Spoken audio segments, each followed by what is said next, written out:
అన్నీ వాయిదా వేస్తున్నారా? వాయిదాలు వేయకండి. నిన్న చనిపోయిన వ్యక్తికి కూడా ఈరోజు ఏదో పని ఉండొచ్చు. ఈరోజు ఉదయం దేహం వదిలిన వ్యక్తి కూడా సాయంత్రం ఎవరినో కలవాలని అనుకుని ఉండొచ్చు. అందుచేతే జీవితాన్ని నిర్లక్ష్యం చేయకండి. లెక్క చేయకుండా ఉండకండి.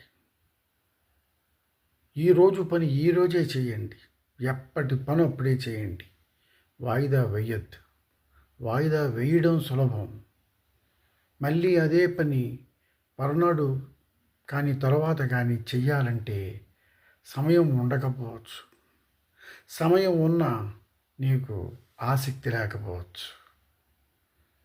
ఎన్నో కారణాల వల్ల ఆ పని కుదరకపోవచ్చు. అందుచేతే వాయిదాలు వేయకండి. మంచి పనులు అసలు వాయిదా వేయద్దు. ఇంకా ఏదైనా ప్రోగ్రామ్స్ టూర్లు వాయిదా వేసినా పర్వాలేదు, కానీ మంచి కార్యక్రమాలు ఎప్పుడూ వాయిదా వేయకండి.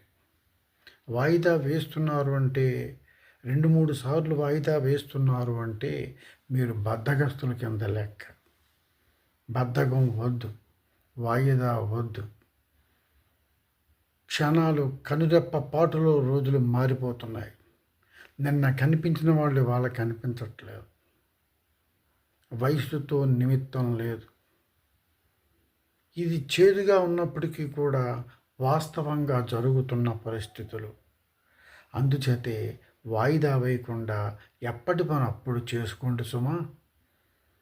ఇది ఒక ఫోకస్తోనే సాధ్యమవుతుంది. ఫోకస్ పెట్టండి. Thank you.